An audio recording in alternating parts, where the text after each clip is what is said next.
Hope everybody's doing well. As y'all can tell, I'm coming at you from the Hayti Heritage Center, as I do sometimes if I'm doing these shows. And today is actually a quiet day here, even though I was across the street earlier and ran into a gentleman from Alabama and all along those lines. I think we're going to be doing one of those candlelight concerts, not this Thursday, but next Thursday. And of course, there will be the kids coming back to the summer camp on this weekend and a number of other things. But I did run across a gentleman, since right across from the Hayti is a Walgreens, and I noticed his Alabama shirt. I'm sure you might have noticed my Marquette shirt and all along those lines, but I knew that there were Alabama fans that were disappointed. So I was asking him about his reflections on that game, and he was saying that he wished that they had actually gone on defense first instead of going on offense first. I guess he was feeling that they might have had a better chance if that is what they had did in that particular case. But that is not what they chose to do, and instead it'll be Washington against definitely Michigan in that final game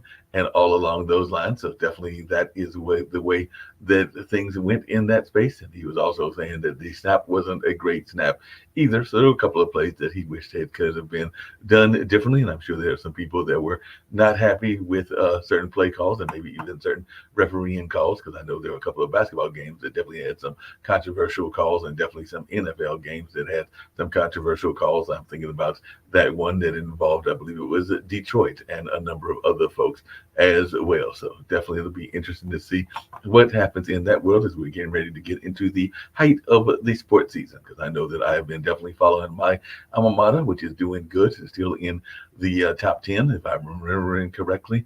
And all along those lines, that being Marquette under the leadership of Shaka Smart. And of course, there are a number of other folks that are paying attention to the football playoffs. My team has been way out of it. Both the team here in Carolina that couldn't buy a win this year. Now maybe Catherine Giovanni, who is one of the guests, and possibly we'll see if she's the only guest, if the other guest comes along as well. But I know she's based here in North Carolina. But yeah, our Panthers were having a hard time this year. I think they were able to get 2 wins.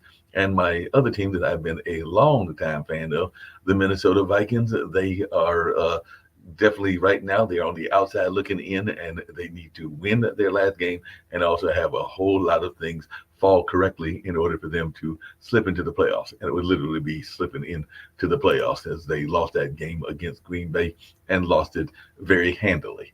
But I know a lot of people are also thinking about what the new year will bring them in terms of their health and wellness, and also in terms of their finances and all along those lines. And of course, it's a new year. And of course, there are people that will be concerned about their health journeys, because one of the typical New Year's resolutions is to do better on that health journey and to do better with exercise. And I guess that means I've got to stop ordering DoorDash, even though I'm thinking right now I might have to go out and get another DoorDash order later on today, and maybe even get out and do some exercising, which I have not been doing nearly enough of in life, just in general. But I've also been joking, even on this network, that I'm going to shoot for 200, and I'm about to hit the big 6'2" in July 1st of this year. So about the middle of this year, I'll be hitting the big 6'2" and all in that space. So like I said, I've jokingly said I'm going for 200, unless you go by some of the biblical characters or other characters that might have some other kind of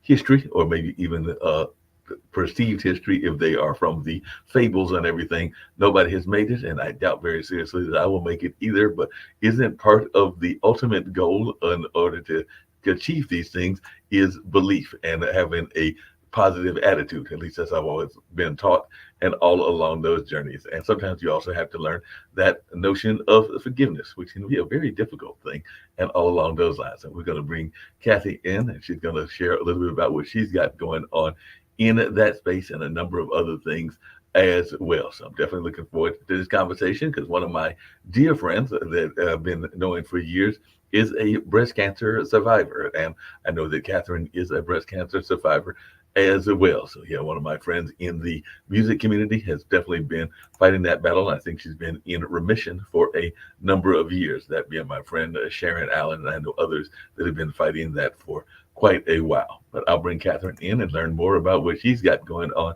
and just that whole notion of forgiveness, and also a little bit about her book, and also a little bit about what she went through. And as you say in your bios, and I know you've been on a number of great media outlets, including Nightline and Good Morning America, and of course being featured in the Time magazines and Forbes. But I did see that you are a proud breast cancer survivor, and like I said, I do know a few folks that have dealt with that, and it is definitely something that is something that I know you women are concerned about. But as I understand it, it isn't just strictly a women's ailment. There are men, then maybe not as many, but there are men that have breast cancer as well. So I wonder if you would just start off there, if you can share a little bit about that part of your journey, and then I definitely want to hear your thoughts around forgiveness, and I also want to learn more about your business as a concierge as well. Well, thank you for having me on, Mark. I appreciate it. Yeah, no doubt about it. So, was it at what point did you find out that you were involved in this, and is it part of what you do in terms of even discovering your own power? Because I do know some people then they are facing adversity, whatever that adversity is. That is oftentimes when they find their true calling and their true gift and everything. Or did you always knew that you were going to be a person that knew your power at a young age? I had glimpses of it. I grew up I had a dysfunctional childhood and, that kind of stuff. And so it kind of teaches you to be strong, so to Right. speak. And then it taught me to be angry Hmm. because, in the eighth grade, my parents got divorced and I was being bullied in school and I tried to commit suicide. So when I had a friend who pulled me out, as hopefully everybody does, but it turned me into this little angry ball of garbage. And I kind of stayed angry for a very, very long time.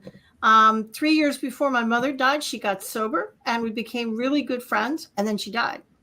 And once she died, my brain snapped, and I thought, I can't continue my life angry. I'm sick all the time. My finances are horrible. I'm always whining and complaining. I'm getting every flu bug.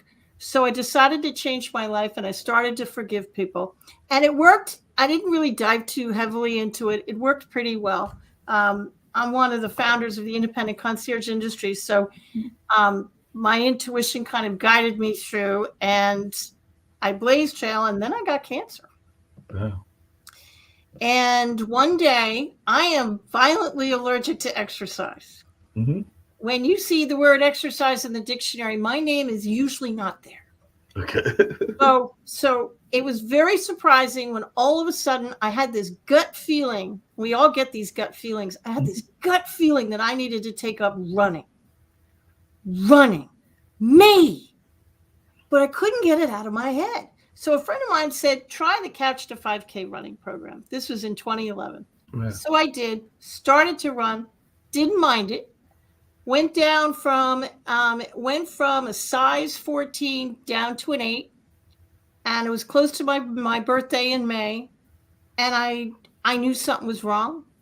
The weight was coming off too fast. And sure enough, the day before my birthday, in 1990, I found a lump. Oh, wow. Went to the doctor, and it was very large, stage 3 triple positive breast cancer. And the surgeon said if I hadn't taken up running, I would be dead because it was in a very strange spot.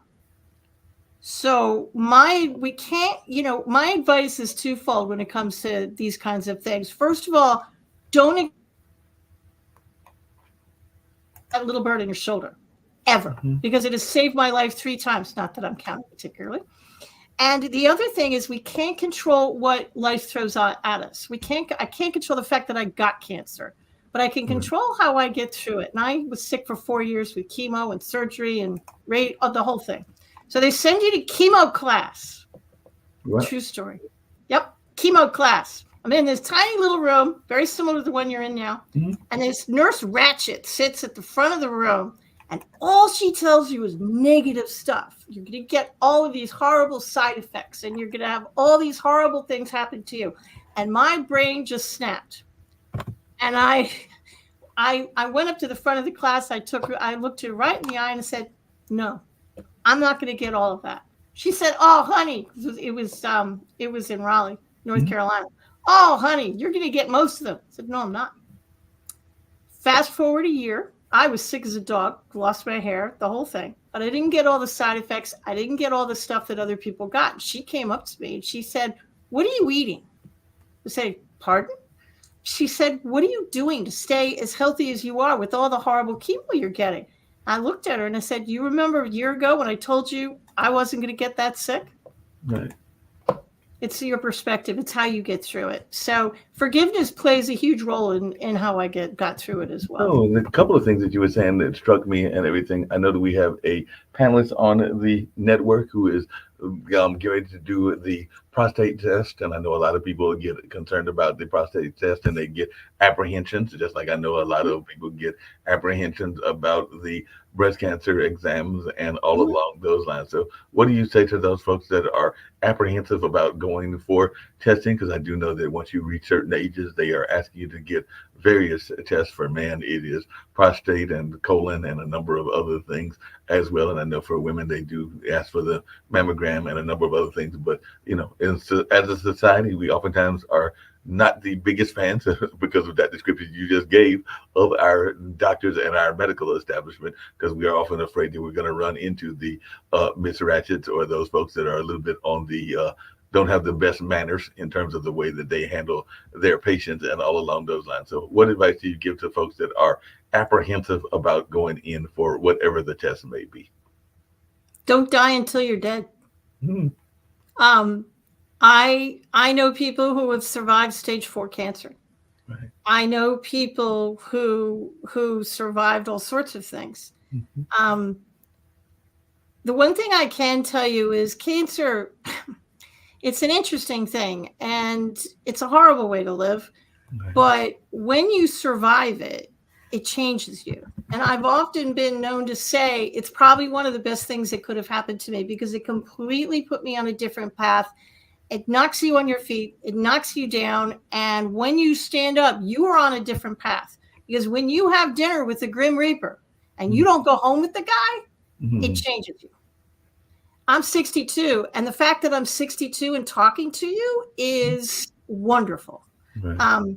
One of the books I wrote, I've written a bunch of books, I think 12, but one of the books I wrote is called Rainbows and Banana Peels, and I wrote it on my cell phone when I was in chemo because I was bored. But the book, it changes you. Cancer is a journey. And the one thing I can tell to people is don't listen to very well-meaning people. Right. I had somebody come up to me in the grocery store and said, "Oh, how much time do you have left?" 50 years, I hope, lady. I mean, don't go up to people and say that. But when you hear the C word, your brain kind of stops. So it's very helpful to have a buddy when you go through this. I had my husband of 30 years, to have somebody who can get through it with you and stay positive. Being positive is easy for me to say, but it's not a day-to-day thing. When you're going through chemotherapy, when you're going through cancer, it's a minute-by-minute choice that you have to make. And don't, when your brain goes to the dark side, try and pull yourself back. That's how I got through it. I had to keep my brain positive, and I knew deep in my heart it wasn't going to kill me, and it didn't. Now, along those same lines, I think that even if you get what some people would consider a death sentence, that if you have a positive attitude or a positive outlook, that Yep. you can oftentimes live past what people are expecting you to. Because I do know that both me and my dad had a dear friend that was involved in the art community here in Durham, and they were diagnosed with a terminal illness, and they have definitely passed on. But they Yep. they lived their life past that deadline that the terminal illness was supposed to give them. Because I think they were told that they had like maybe a month or two to live and everything. And I want to say that they lived at least a few years past that terminal diagnosis. And I want to say that part of the reason that Michelle was able to get past that is that she had a very positive outlook, and she also had Yep. somebody in her family, because I think that she had been remarried, so she had a husband that was very supportive as well. So just wondering, how important is it for you to have that support system? Because one of our founders here on the network, they recently lost, on that being Kim Calhoun, their husband, I think about a year or two ago, and all along those lines. But that was the love of her life, and definitely somebody that she knew at a very young age. I want to say as far back as their high school days, if not their college days. But definitely you can see that even when she talks about that ex, she still has that very positive viewpoint of their relationship and everything. So how important is that support network to have, particularly among your significant other and maybe even kids and others? To have my husband and two sons support me is really what got me through. But to play devil's advocate, I had a bunch of jackrabbits in my life. I had really, really, really close friends who took off when I said I had breast cancer, and I've never heard from them again.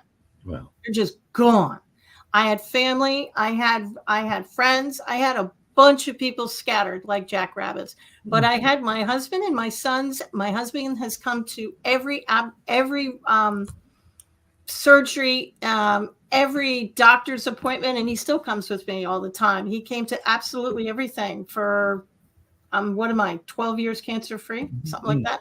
So yeah, it's very important to have somebody that you can rely on, but don't get too upset when the jackrabbits leave, because not everybody can take a diagnosis like this, and they're leaving because I wondered if they thought I was contagious. I really did. But I think they look at you and say, well, she can get it, so can I. And they run because they can't handle it. So just let them go. They weren't meant to be in your life. Forgive them and let them go.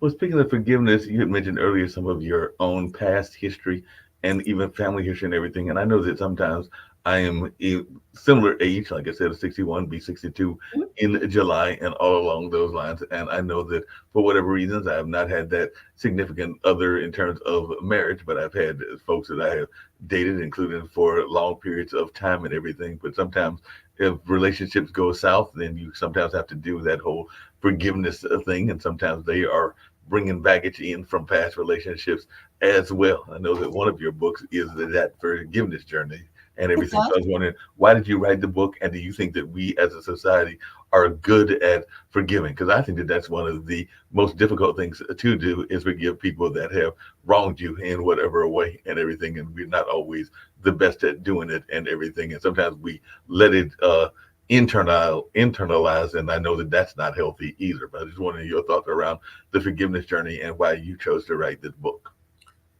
We are all taught that we're supposed to forgive, but nobody teaches you how. Right. We're also taught that we should forgive everybody, including the unforgivable. On a forgiveness scale of 1 to 10, they would be a 10. And I'm probably the only one that's going to look you in the eye and say, you don't have to forgive the unforgivable. Sometimes it's not even appropriate. You don't have to forgive the unforgivable. You can forgive yourself and the energy around yourself, but you don't have to forgive the unforgivable. And when I forgive somebody, it doesn't mean I want a relationship with you, because I probably don't. It's not like Alcoholics Anonymous. I'm not going to reach out to you, because I'm not going to. I can do it in the privacy of my own home, all by myself. It doesn't mean they were right. It means that I want you out of my head. I want to stop thinking about you, and I want to do something else. So let's say this is anger. It's a really good visual. It's the only way I can explain it to people. And then I'll answer how I got into this. But this is anger. When you first get angry at somebody, I can hold it off to the side really easy. I'm still conducting my life. I can still see Mark. I can see other people coming in. Easy peasy.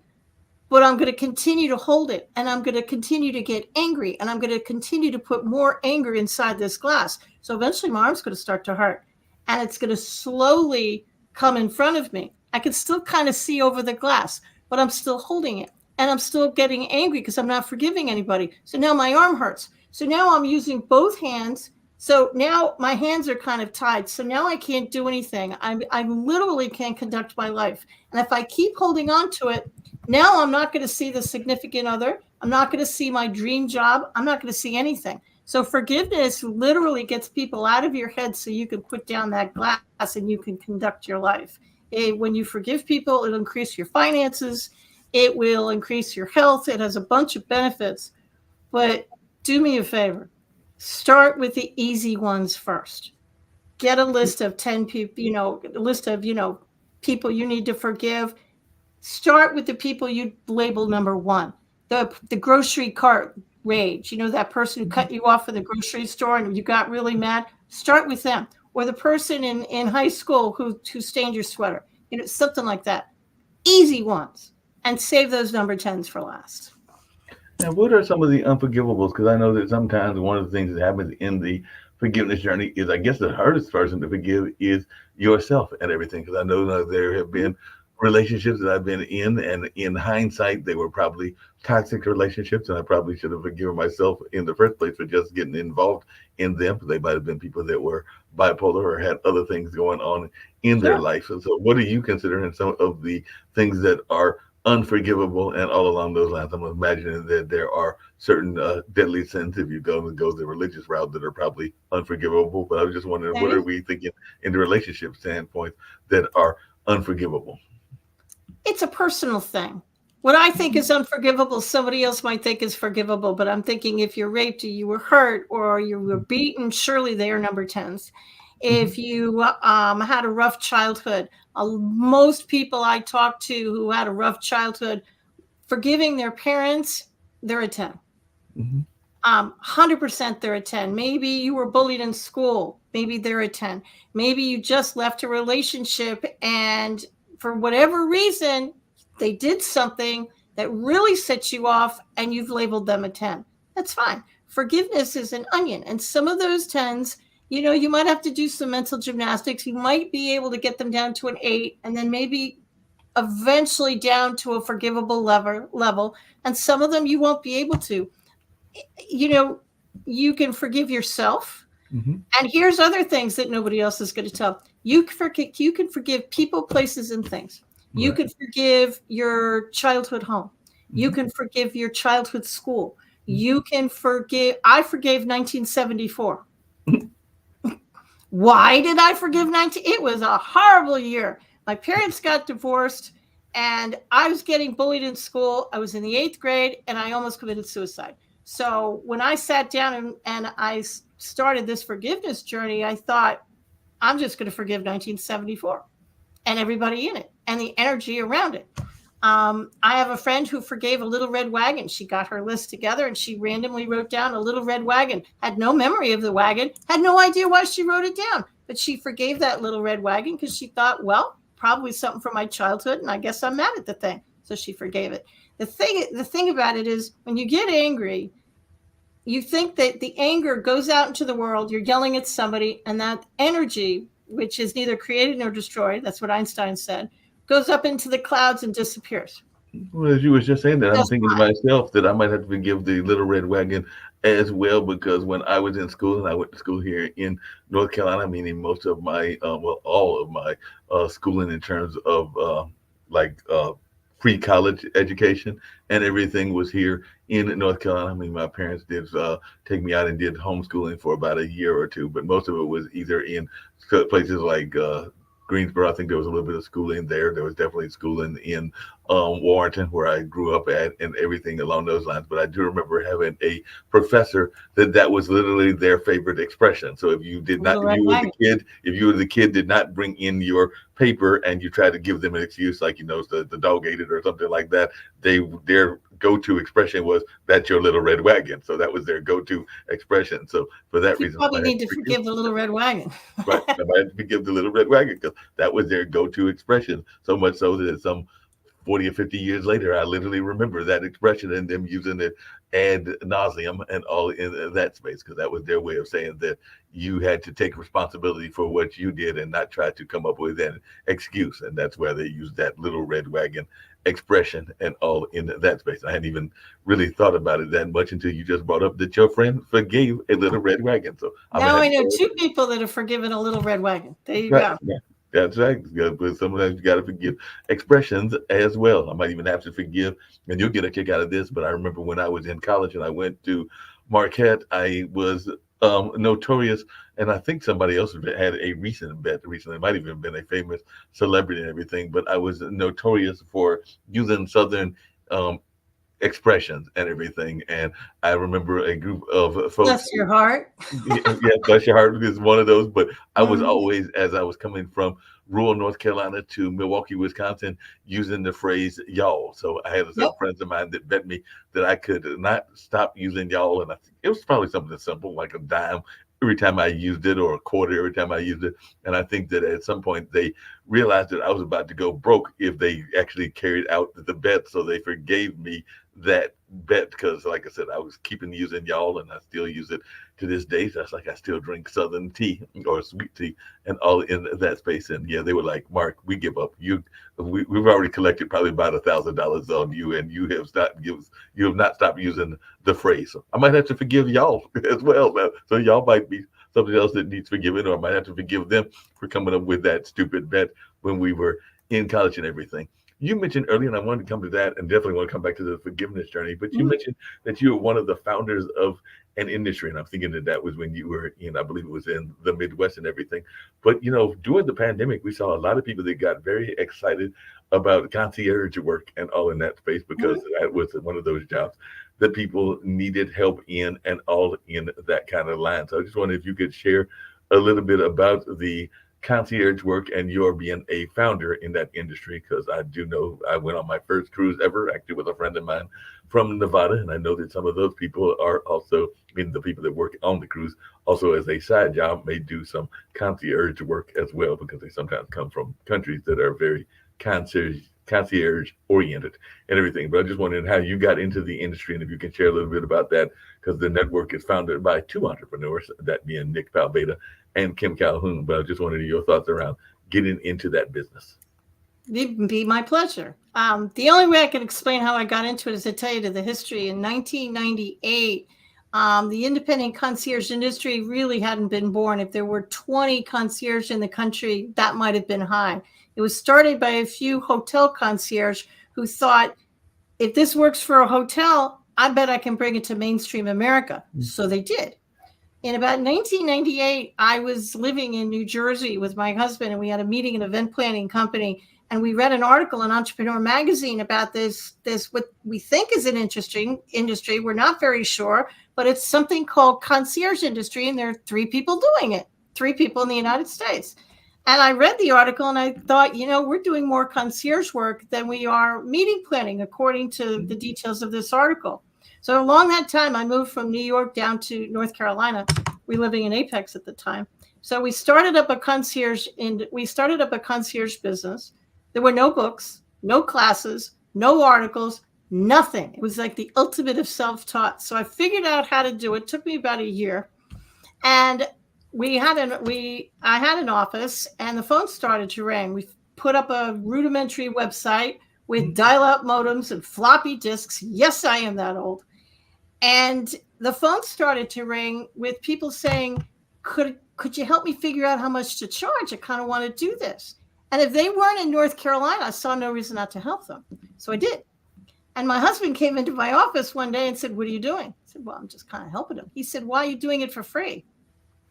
That was a really good question. Why am I doing it for free? So I pivoted our business for the 3rd time, and we turned it into a concierge consulting company. Eventually, I discovered there was no associations for independent concierge. So being that I'm a big fan of pain, I started an independent concierge association. And that's how I became one of the founders. It went from 20 people to worldwide. I taught people how to offer 5-star customer service, staff all over the world. I retired from the industry last year, but that's kind of how it started. And I wrote several books about it.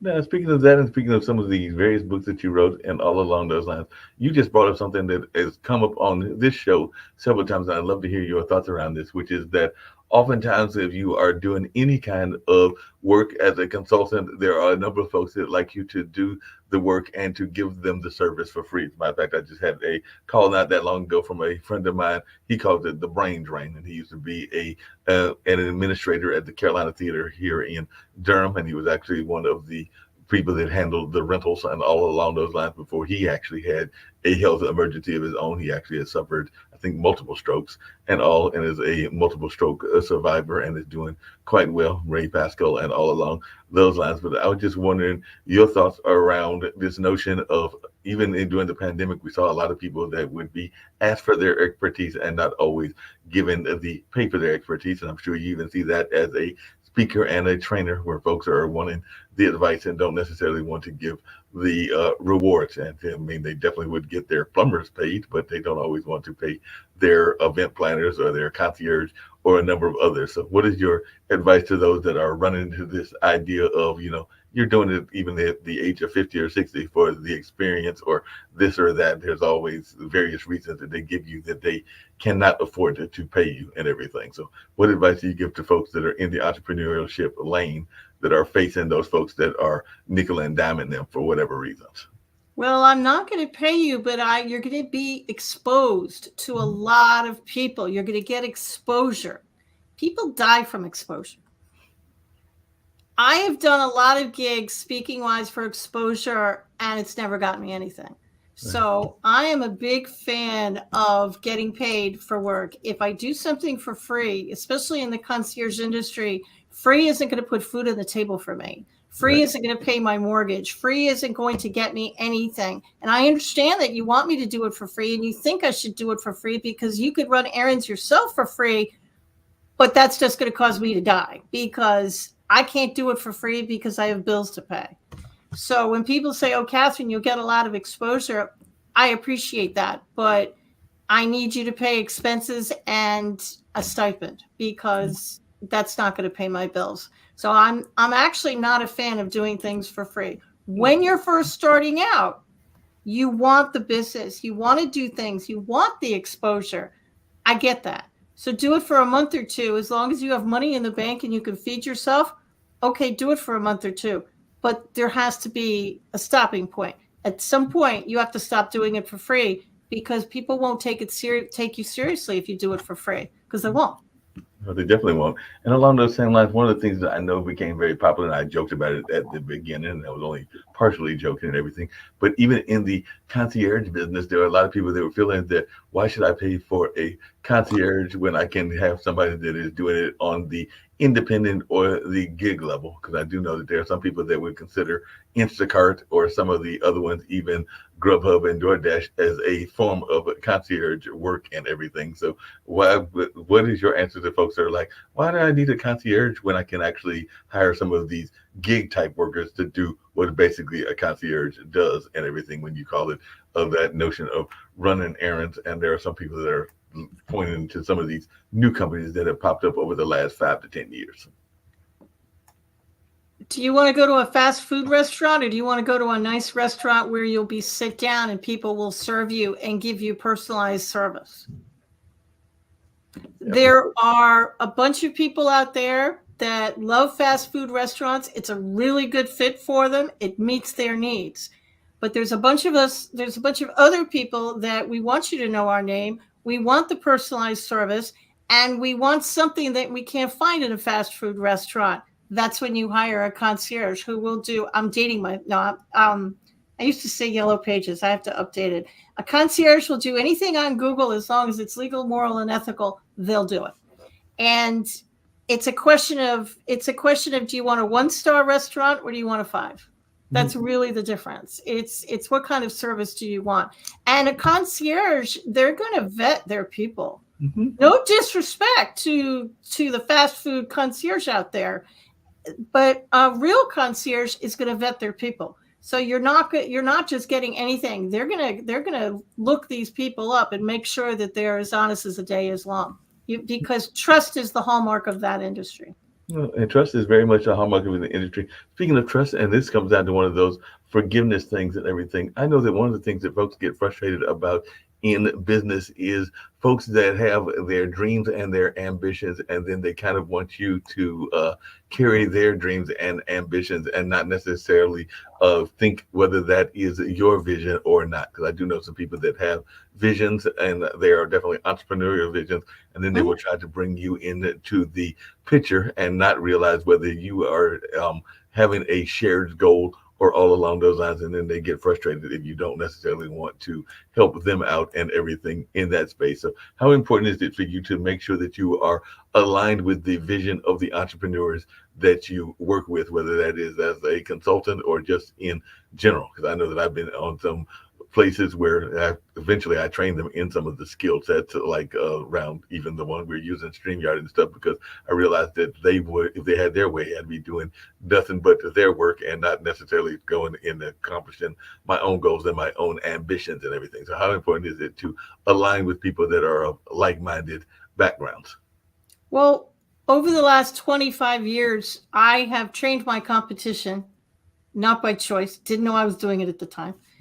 So I learned very quickly to trust the little bird on my shoulder. And I mean that with every fiber of my being. You know, you can be talking to somebody who looks good. They're in a 3-piece suit. Their resume looks good. And something just feels off. Right. Trust it. Because that's a little bird in your shoulder chirping at you saying, excuse me, you know, that kind of thing. So you have to trust your gut. And you have to have the mindset of, if it's not a good fit, walk away. Now, a concierge will never say no to you. We train that, but they'll say something, well, I can't provide that service for you. It would be my pleasure to find somebody who will. Give me 24 hours, give me a day, give me a week, and I'll circle back and I'll give you a list of people who can help you.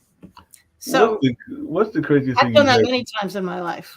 I got that. What's the craziest thing that you've had somebody request? Because I used to be, and riders are very much a part of the contracts if you're involved in the entertainment world, and I've been involved in that for a number of years. Definitely have worked with the Bull Durham Blues Festival, which is on hiatus and maybe even permanent hiatus, and all along those lines I've definitely worked with Centerfest and a number of other festivals, including the Eno and others here in this area, and even a few outside of the North Carolina area, and all in that space. Not a lot, but a few that I've at least had some dealings with, and all in that space. But I do know that sometimes people can ask for some unusual requests. I want to say that there was one of the times that I can remember was there was a popular R&B group that wanted to know where the closest dance club is, and I'm not talking about regular dancing, I'm talking about like adult dancing and all along those lines. And one of my friends actually chose to take them there, even though if I had my way, they would not have made it to that particular location, because I thought that could create some jeopardy to their career and just into life in general and everything. But unfortunately, I had a friend that was less scrupulous than that in my mind and everything. And then I also had somebody that, I think that was with the Blues Festival, wanted a particular cigar brand that I don't think we have that much of here in the area, and it was difficult to find it, but we did find somebody that found that brand and everything. So I was just wondering, what are some of the more unusual requests that you have seen as a concierge? In my website, in my blog, is a blog entry that's the 18 craziest concierge stories I've ever been across. And it's also in one of my books, The Concierge Manual. But once upon a time, long time ago, there was a concierge who was asked to do a party in Egypt, and they needed to find a dozen albino peacocks. Who knew that such a thing exists? But apparently they do. And so they had to find an albino peacock. They found an albino peacock farm somewhere in Europe, had to fly the peacocks from the farm to the party that was in one of the pyramids of Egypt, because of course it was. And they had to get them there alive, and then they had to get them back. So that's a crazy story. That's definitely a crazy story. And just to think, albino peacock. Yeah, to try to find some albino peacocks, that you got to go and find them and everything. But Then there's another story. It was an international concierge, a company called Quintessentially, and one of the partners of the company told me this story. He said he was driving to London, and he got a call from a client who was stuck. They call elevators lifts over there, and he said he was stuck in a hotel lift. And he called me because he wanted me to get him out. Okay, call me crazy. If I'm in a hotel, I'm not going to call my concierge. I'm probably going to call the hotel front desk and say, I'm in your elevator. But this shows you how addicted people get to their concierge. And that's what you want. You want them to have you on speed dial. So he called the front desk and said, you got somebody stuck in your elevator. They said, you're out of your mind. You're crazy. Said he didn't believe me. He said, why would I call you and tell you there was somebody stuck in your elevator if there wasn't somebody stuck in your elevator? and everything worked out fine. But concierge are asked to do very, very crazy things. I had a friend in Philadelphia who got hired to take a gentleman's 90-something-year-old mom's dresses to the dry cleaner every week. Sounds benign. Yeah, sounds fine, right? Well, the only way you can tell because when she took off her dress, she'd put it back up in the closet with all the other ones. So the only way she could figure out whether the dress was clean or dirty was to, wait for it, sniff it. And I looked at her and I said, please tell me you don't provide dress sniffing services. And she said, well, you got to do what you got to do. You got to do what you got to do. The craziest story that ever happened to me personally is not a concierge story, but I got a call and I was busy one day, and I usually answer Catherine Giovanni, all professional, but I was busy that day. I was writing. So I just answered the phone and I said, GOL Group, can I help you? This was about 20 years ago. She said, I'd like to interview you for a book that I'm writing. I said, okay, what's the book about? She said, well, I'm writing a book on how to start a concierge business, and my goal is to blow Catherine Giovanni's book out of the water. Wait a minute. So she called you in order to write a book that was going to actually usurp your book or do better than your book and everything? Did you know she didn't know she was talking to me? To this day, I don't know how she got my number and how she didn't realize she was talking to me, because I didn't identify myself because I was busy. So I'm from New York. And, for a split second, you think to yourself, I could have some fun with this and I could play this out a little bit. But because I'm a concierge and I am who I am, I immediately said, it'd be my pleasure to grant you an interview. But sadly, you're speaking to Catherine Giovanni. Click. She hung up that phone so fast. We didn't have cell phones back then. We actually had real phones. You could actually hear it slamming into the cradle. And I looked for that book for about a year, and surprisingly, it never came out. It never came out. I'm not exactly shocked by that. That was the craziest thing that ever happened to me in my business career. It sounds like a crazy thing. You actually talk about the cell phone, and I was actually thinking about its invention and, of course, the invention of laptops and all along those lines and how prevalent they are. But yes, I do remember that. And speaking of forgiveness, sometimes you have to forgive people because they have differing beliefs and all along those lines and everything. And I remember, and sadly, she passed away of her own cancer battles and everything. And she was a very successful musician and everything, but a ex-girlfriend that was a college girlfriend, I literally remember rushing to the phone because, back in the old ice ages of the 80s, as you said, most of us didn't have cell phones and all along those lines, but we had a summer relationship, and it was a very nice relationship and a fun relationship. But she was a member of the JWs, the Jehovah's Witness, and I think she wrote me a nice little letter that basically said that the relationship would have to end unless I was willing to join the Kingdom Hall and join that particular denomination and that particular religion. And I was not feeling it at that time. Don't think I'd be feeling it at this time either and everything. So I just remember rushing downstairs to the common phone to basically call this young lady and basically be like, okay, that was fun, but no, that's not happening. So I'm not joining that particular church. So this relationship is ending and all in that space. So that was lots of love moving on, right? It was fun, but I had to move on because I was not feeling it, and all along those lines, it was like that was one of the times where I had to forgive myself in order to make that decision and be like, nope, can't do it, cannot compromise my own principles in order to follow in the love train and all in that space. One of the things we talk about a lot of times, Kathy, on this show, and I'd love to hear your thoughts about this because you've got so many great stories and so many things that you've been sharing and everything, is that this notion of the inner critic, and you kind of alluded to it before and everything. And we've definitely had several guests that have talked about it before as well. And whether it is relationships or whether it is job opportunities, even so where I'm at now, there have probably been job opportunities that I had that conversation with myself constantly and kept telling myself, no, don't go for it. Don't go for it. Don't go for it. And by the time you finally talk yourself into going for it, the job has left or the relationship is left or whatever you are pursuing has left. So we do know that the inner critic can be the worst critic and all in that space. So how have you dealt with that inner critic?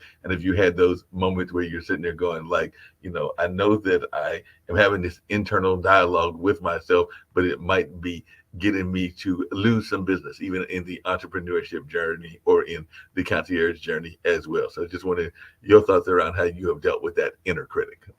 You can talk yourself in or out of anything, right? Mm-hmm.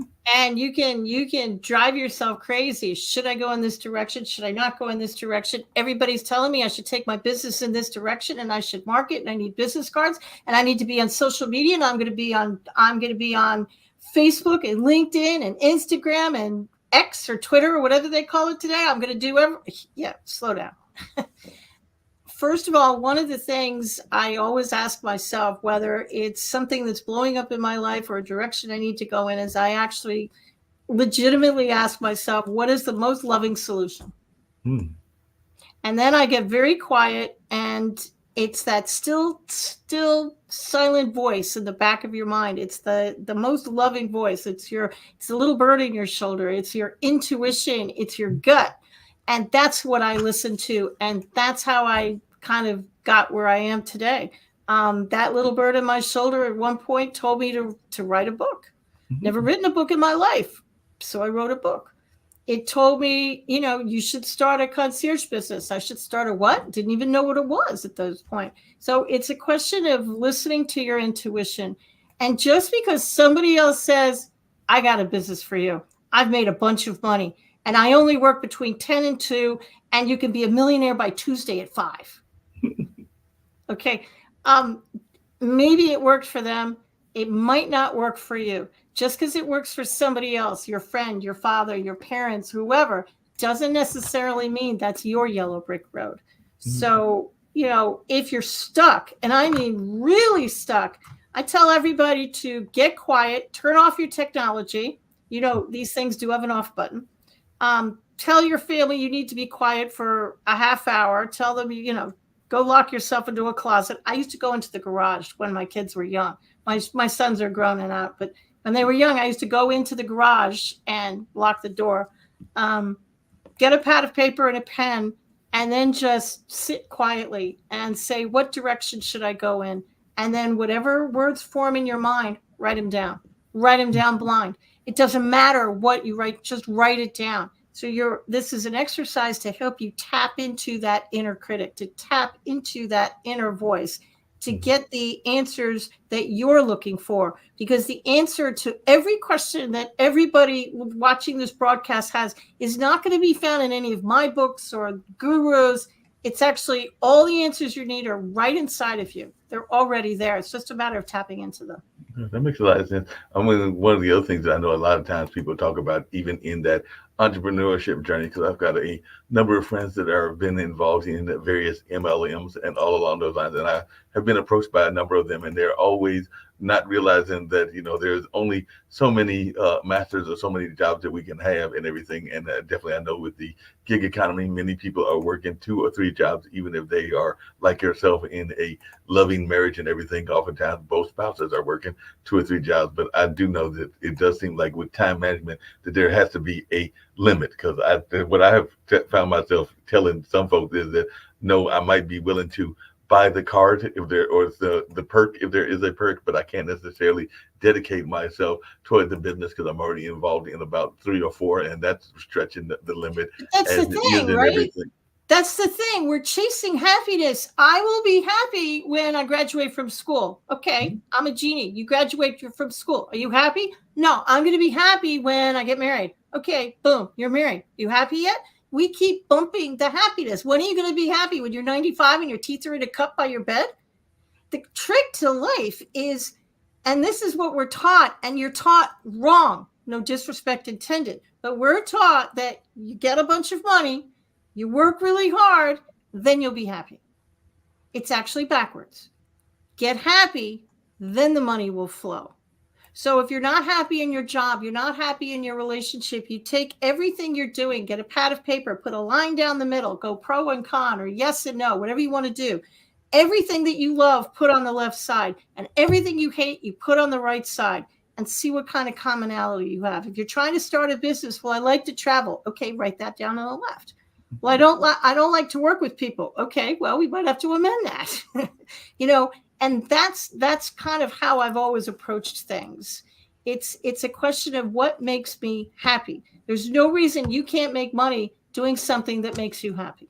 No, I agree with you on that. But the other thing that you talk about quite a bit in a number of your books is understanding intuition and Yeah, I empathy, do. and all along those lines. While we hear people talk about it quite a bit, I don't know that many people have an understanding of what it truly means and what that is and everything. So, what to you is intuition and what is empathy? Because I definitely have been told by a number of folks that I am very empathetic, even in the ways that I conduct these interviews and everything. But definitely, and I definitely have an intuitive sense. And sometimes, even though the intuition may tell you something, sometimes we go against the intuition, because even some of those relationships I was talking about, I already knew that they were not going to be for me, but I was trying to figure out ways to make them work in order to pursue what you just said earlier, that happiness and all along those lines. But that little birdie was already telling me that this is a walking disaster, but sometimes Yeah. we don't always want to listen to the birdie and all No, in we don't. that space. When I don't listen to that little bird, that's when things go wonky, right? You're Mhm. very intuitive, and everybody's intuitive. Our intuition will talk to us in one of four ways. You'll see it, you'll hear it, you'll feel it, or you'll just know it. Right. I hear things. Now, it doesn't mean I'm in the middle of a Stephen King novel and I'm going to start hearing and seeing ghosts coming in. That's not what I'm talking about.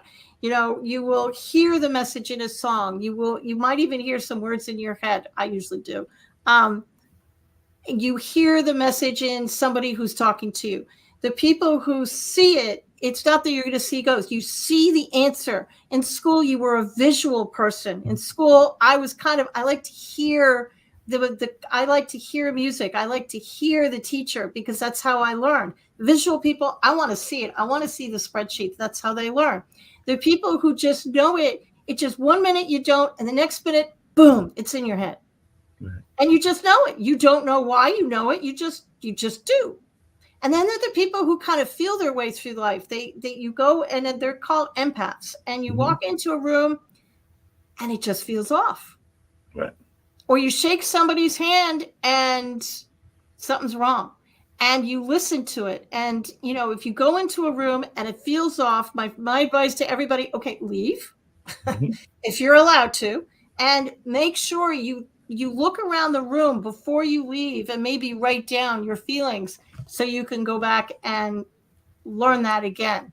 And it's a matter of listening to your special gift, because we all do this. Every single person on the planet is intuitive. Right. Every single one of us. We all just have a different way of hearing it. And it's a matter of just identifying one of those four ways. Everybody listening say, oh yeah, I kind of do that. I do have feelings, and I kind of walk into a room, and sometimes I just know, or sometimes I just know things. I mean, I just know it. I just know the answer. It comes right out of my mouth. I just know it. Or sometimes you'll just think, I heard it. I hear voices in my head. It doesn't mean I need a straitjacket, and it doesn't mean I need medicine. It doesn't mean that I'm schizophrenic. Sometimes I legitimately will hear answers, or sometimes you'll see it. You'll see it in your mind's eye. Can you see your childhood bedroom in your mind right now? I sat there and dug long enough, because I do remember there was a big teddy bear that I had. Yeah. I want to say Can you see the color of the teddy bear? Can you see the room? I can see some of that, because I remember one of the teddy bears was like a brown, I want to say it was like a dog-like figure, and it had big fluffy ears and all in that space. I do remember that was there. And I want to say that there was one of the rooms in the childhood had a bunk bed, and part of the reason of knowing that is because it was literally, remember, and it's a sad memory, but falling out of that bunk bed and literally landing on the floor, thumping myself on the floor, dusting myself off, realizing that I was all right, looked up at the bunk bed, and it was like, no, I'm not going back up there. So I ended up sleeping on that particular day, I think, on the floor, because I was not going to climb back up to possibly roll back over and hit that floor one more time. That's clairvoyance.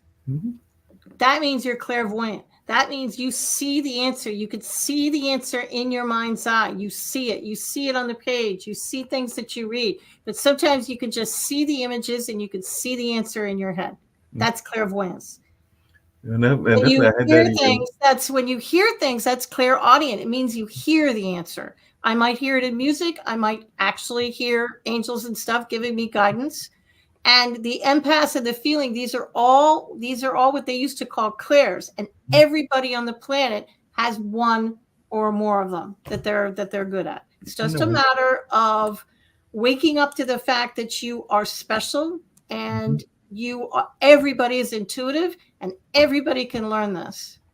No, I agree. Yes, I wrote a book about it. So yeah, there you go. No, definitely. I know that's something that more people can tap into, because I remember when I want to say it was in my senior year of high school, you're talking about childhood memories and everything, going to a journalism camp and everything. And even to this day, and we were from 5 different states. I think that the furthest south might have been Georgia. So it's Georgia, South Carolina, North Carolina, I think Virginia, Maryland, DC area. So, and before, as soon as I stepped in that room, and ironically, that was the same year that my grandfather passed away and everything, and all along those lines. But as soon as I stepped in that room, I already had seen every last one of those faces and everything, because I had one of those visions that you're talking about. Because it's like, I had never met these people ever in my life, and there was a select few that I still hear from every blue moon and everything. But definitely, I just remember as soon as I stepped in that room, I had already known their face and knew who they were before I ever knew them personally, because I'd had a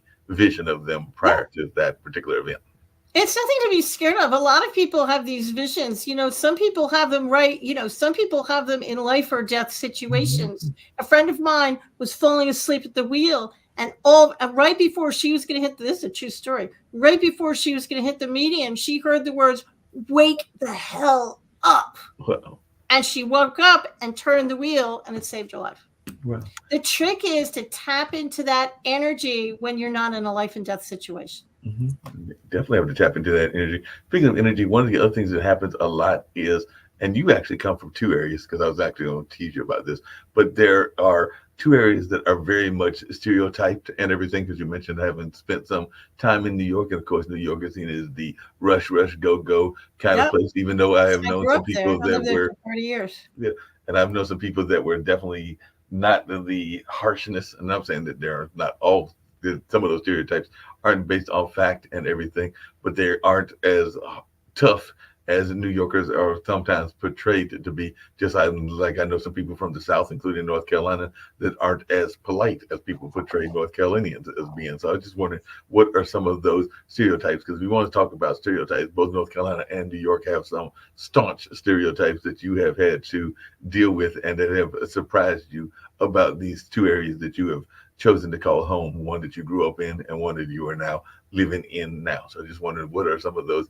stereotypes that have surprised you that you found to either be true, or, as I alluded to earlier, they're not always as true as they are perceived to be? New Yorkers are given a bad rap. They're called, it's rush.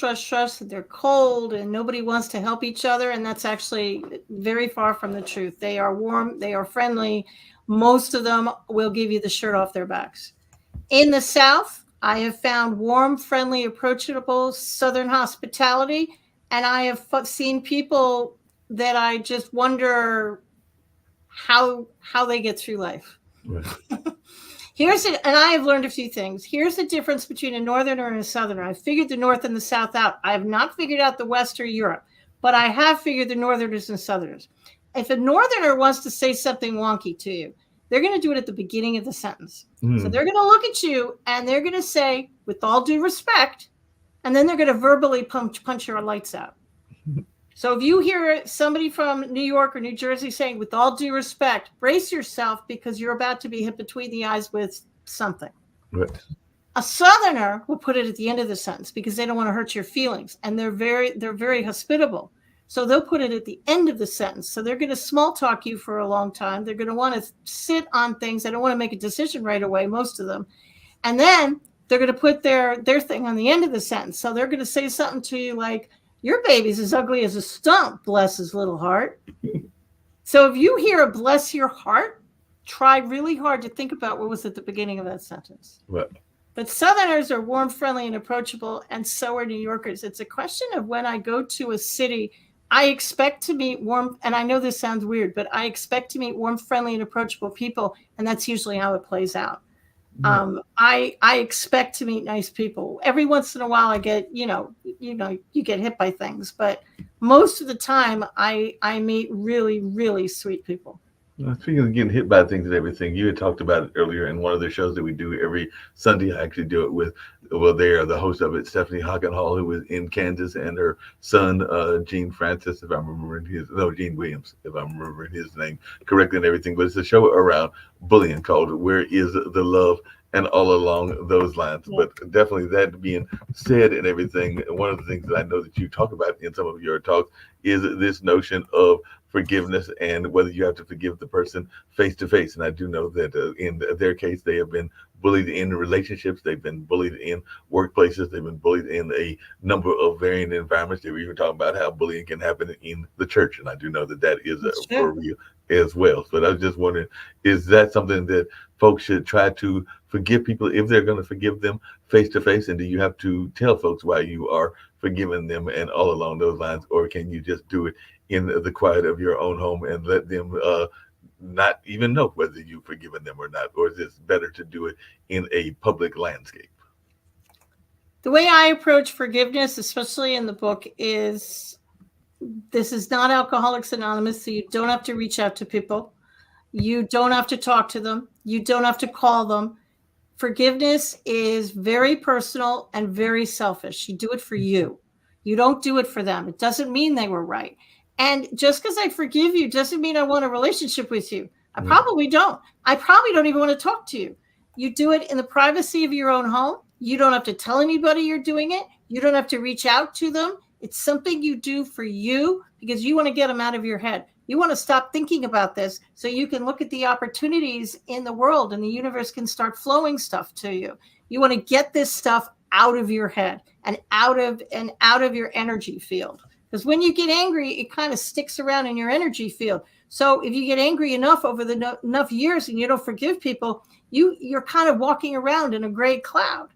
So forgiving people, as if you believe Einstein, it's going to change that energy from dark to light. Energy is neither created nor destroyed. It just turns into something else, and that's what you're doing with forgiveness. But it's personal. You don't have to tell a soul you're doing it. You can do it in the privacy of your own house.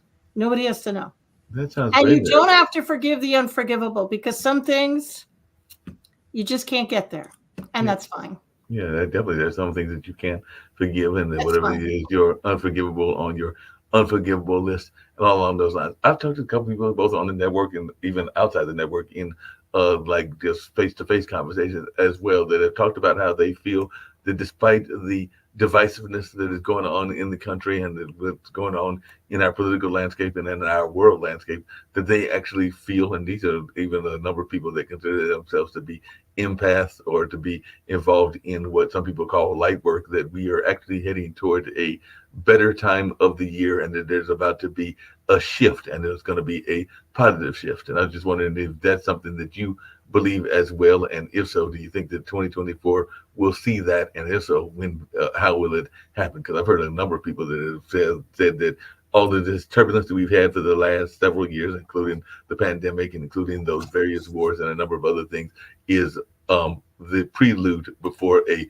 positive shift that is they feel is in the future of the not just the United States but the world in general. But I just wonder your take on that and whether you think that we are heading toward a positive shift. I agree. The thing about life is you can't forgive something and clear it if you don't know it's there. Mm-hmm. So it's almost like the earth is bringing up all the horrible things. They've been there all along. We just didn't see it. But now we're Right. seeing it. It's all coming up. And now that we can see it, you can fix it. Mm-hmm. And it looks like our world is getting worse. But what's really happening is it's actually a rebirth. And we're seeing all the horrible, yucky stuff come up. And hopefully, our society all across the globe is going to have more loving, more compassionate way of looking, a more forgiveness, a more forgiving energy. And I agree with them. I think we're moving towards a completely different world that's going to be a lot better than this one. But we're not going to move to it until we get rid of all the horrible stuff. And you can't get rid of it if you don't know it's there. Yeah, that makes a lot of sense. You mentioned earlier having that loving husband of yours and definitely having the two kids and all along those lines. And I had alluded to it earlier, having a multitude of jobs in my own life and everything. But how do you deal with that work-life balance? Because that is something that I find a lot of entrepreneurs struggle with, and all along those lines. I just wondering, how do you deal with that work-life balance? Because I know earlier you had mentioned something that I know a lot of folks have a difficult time with, which is turning off of the devices. And so when I say devices, I'm not just talking about the computer, but sometimes you also got to turn off the TV. And like my nephews, if you got one of those Oculus sets, you sometimes might have to turn that off as well. But how do you deal with that work-life balance and all in that space? We figured that out years ago, actually. We both wanted to stay home with the kids, and I like to work. So we pulled our operation and our company into our house. So I've been working out of my home since 1995. And back in those days, nobody worked out of their home. You jumped through hoops of fire to prevent people from heat knowing you worked out of your home. You'd say things like, "Oh, I'm going to be in your area anyways. Why don't I drop by your office?" I wasn't going to be in their area. I just didn't want them to come to my house. So now everybody works from home, but working from home allowed me to, I have my own company. So it allowed me to have my own hours and be there for soccer and football and baseball and all those things. And because I was training concierge, I know concierge all over the globe. So I could get the assistance that I needed when I needed it. Yeah, that makes a lot of sense. You're talking about that, and I was also going to bring up something you brought up earlier as well, which is this notion of running, and how if there was an exercise or a picture of the anti-runner, it probably would have been you and everything. And ironically, my brother was one of those as well. I don't know that he was all that active in exercise and all in that space, but he did try to do some of those mud races or whatever they call them. But Yeah. there's those endurance races, and My brother-in-law did that. yeah, Yeah. I think that after he failed two or three times, that was society or the Mother Nature telling him that he didn't need to try anymore. So he gave up on those, because I think the first one he did, he literally once he broke his leg or broke a femur or something like that, almost as soon as the race started. They're And then, really hard, those races. I won't do one of those. My brother-in-law used to do stuff like that, and they're hard. yeah, they're very hard. And like I said, I think Mother Nature was telling him not to run in those, because I think it was the second or maybe it was the third one. And I don't think he's attempted it since. He's got some other hobbies like riding those Polaris slingshots, and definitely using those to do other things that are very much his way of relieving and exercising kind of like whatever tensions are and everything. So what are some of the things that you do? Because I know that I sometimes will do puzzle games and everything in order to alleviate whatever stress may be going on in life. But what is your go-to activity to alleviate stress, whether it is stress from work or stress from family or just stress in general? Because I know that I have used to play Word with Friends, and now I'm doing one of those puzzles that has to do with shapes and trying to get the keys that then solve one of those kind of like detective mysteries, or kind of like a logic puzzle. As a matter of fact, I think that's the name of the game, is Logic Puzzle or something like that. But yeah, I've been finding those. But what is your go-to way of relieving stress? Music and walking. I'm a big fan of music. In fact, the only way I can write is if I'm listening to very loud music. Used to drive my parents crazy, but it's the only way I can actually focus. And I'm a big fan of walking. So if I'm really stressed out, I usually peace out and I'll go take a walk just to clear my head. And I do have on my phone, we all have games and puzzles and stuff that we use. We all do that. But I'm a big fan of walking, and I'm a big fan of music. It's just the music, it kind of clears my head. Yeah, that makes a lot of sense. Definitely gotta have the head cleared and get those things going in that space as well. And I used to do that. There's a pond not that far from Duke that I used to walk a few times, and then I stopped getting into that habit. So I need to get back into it again, and all along those lines, because I got out of the positive habits and everything. So Big this. Dish of Ice Cream also is I'm a big fan of. Yes, don't email me that I know it's bad for me. Yeah, I know it's bad for me, but if you have a really bad day, I haven't had a drink since 1990, so I don't do that. But a big bowl of ice cream, little chocolate sauce, I'm a fan. It sounds like it. Sounds like you're a good fan of that and everything. I mentioned earlier, it's the beginning of the new year, and I've not always one to do New Year's resolutions, because I sometimes think that we set ourselves up for failure by setting them up as resolutions and everything. But I'm just wondering, what is some of the New Year's goals? Because I think New Year's goals is different than a resolution. Because I think that if you set a resolution, you're already creating this expectation that might be beyond reasonableness and all in that space. But whereas if you set it as a more manageable kind of like thing, like I want to do it by year's end or within the year, then it might be easier than saying that, I'm going to lose 5 pounds in the next week, or I'm going to lose 10 pounds. Or I'm going to find the love of my life within 2 weeks and everything. Those sometimes seem like they might be unrealistic expectations. Whereas if you set them as goals that you're hoping to accomplish within a longer time frame, it just seems more reasonable to me and everything. But I just wondered, is that a similar philosophy that you have, and if you have any set for 2024? I don't do New Year's resolutions and I don't do goals. I do feelings. I do New Year's feelings. So if you want to make $10,000 this year by June 5th, I will turn that goal into a feeling. Okay. When I earn $10,000 by June 15th, it's going to make me feel how.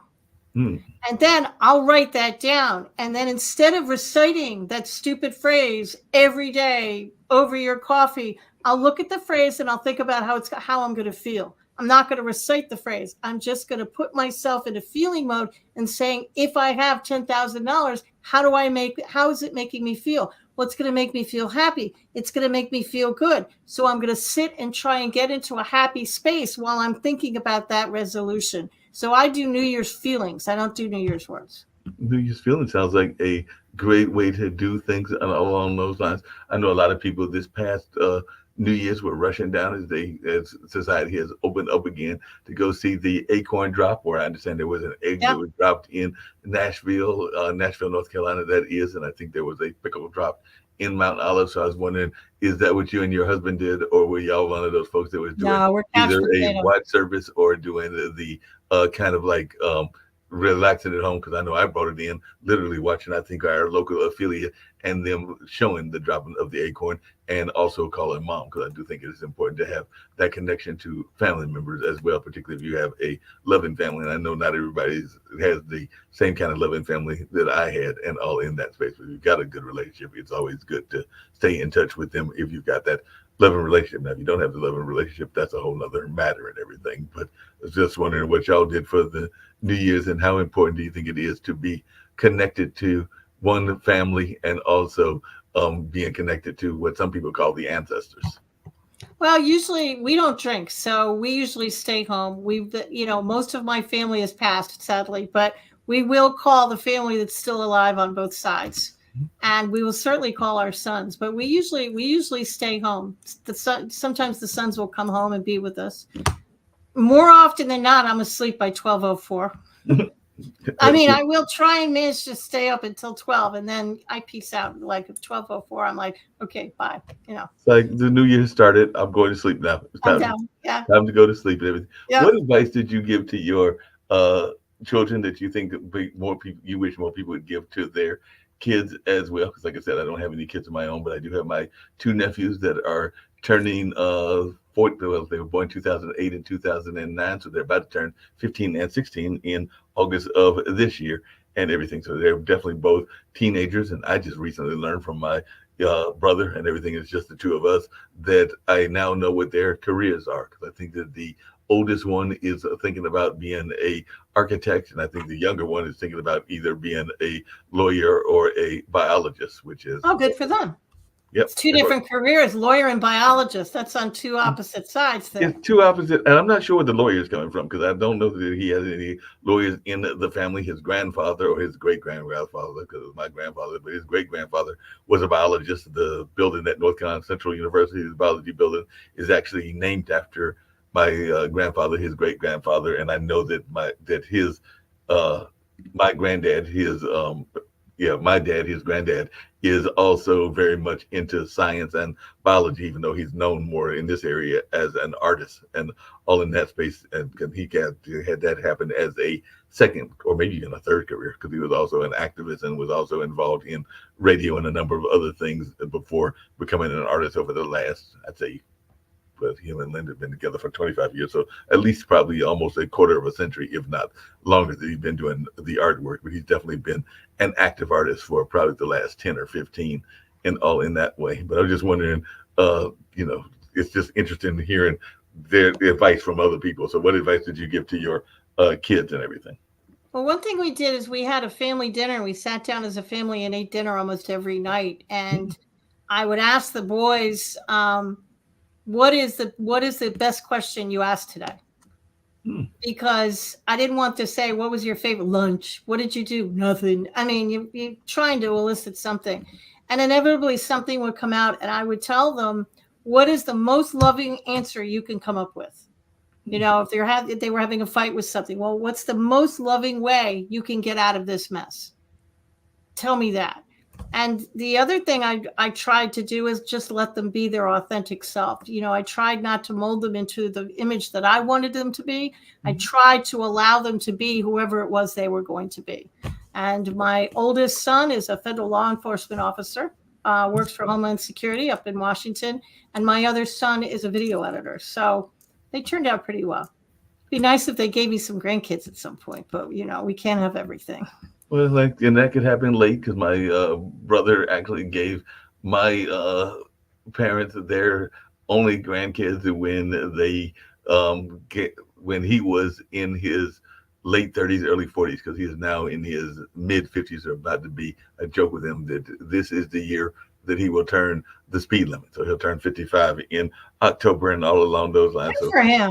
So it was literally 39, and it was with his then wife, and now he's got a new fiance because that relationship, for whatever reason, did not work out and everything. But they are co-parenting and doing a good job of co-parenting. But definitely at 39 is when Malik gave them their kids and everything. So that would have mean that mom would have been around our age. She would have been in her 60s at the time that she got her first grandkid and everything along those lines. Because, like I said, I don't have any, and Malik was waiting as well. So, and Dad was probably in his mid 60s at that time and everything. So he was almost pushing, probably near, he's probably pushing near 65 at the time that he had his first grandchild. And I know some people that are in their 40s and 30s that even have grandkids because they had them very young and everything. So definitely it'll be interesting.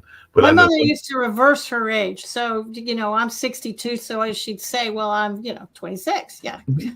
I always thought that was pretty funny. No, well, my mom turned 88. She couldn't reverse it anymore. So there's that. My mom had something that was similar. My mom used to joke when she was, I want to say when she was in her 50s, and maybe when she was in her 60s, but I'm pretty sure when she was in her 50s that she was going to start counting backwards. So if that was the case, by now she would be in her 20s because she just recently turned 80. Well, last year she turned 81 and everything. So if she was going by that, 50 to 81 would be 31. So 50 minus 31, she'd be 19 now. So yeah, she's definitely. Here's some advice for anybody who's turning 30, 40, 50, 60, and you're all freaked out about it. What I used to do is 30 killed me, and then nothing ever bothered me because I figured it out. When I turned 39, I used to tell people, well, I'm going to be 40 next year. So technically I was telling people I was going to be 40 for 2 years in a row. So by the time I actually got to 40, I was used to saying it. And I've been doing that ever since. Hey, that sounds when I turned 60, I'd say, well, I'll be 60 next year. So by the time I got there, it still kind of stuck on me, but I was more used to it than I would have been. So since this year will be 62, you're saying that I should tell everybody that I'll be turning 65 next year, so that by the time 65 actually gets here, then it will be less painful and everything. I only do that for decades, but you could do it for 65. Sure, you could. Absolutely. Because you do it for 2 years in a row, then it's not as painful. Okay, it'll sting still. I'm not going to lie, but it won't be full-fledged pain. It won't be full-fledged pain. Did you ever regret not having a girl? Because I do know that there's some people that had all girls or all boys, and that they wish they had the opposite gender. And I know others that were like, no, I didn't want somebody that was the same gender as myself and everything. So I'm just wondering. I'm grateful for what I got, to be honest. And I will get my girl eventually. Somebody else has raised her. They've put her through school. They did a brilliant job. They're going to wrap her in white and give her to me. So I'm a patient woman, and I will get her eventually. I just have to be patient. Just have to be patient and wait for them to find that half, and you will get it in the sense of the daughter-in-law is what you're talking about. Some family's doing a bang-up job with her, and then they're going to give her to me. And I'll be And that. then that sounds like plans. I know a friend of mine that just recently happened, and she is not in, unlike you, she is not in a rush for them to give her a grandkid. But one of my dear friends from one of my jobs, not this particular job, but another job that is a testing company that I work for, meaning literary testing, measurement, ink, and everything. But yeah, I think it's her oldest son because she's got two sons as well.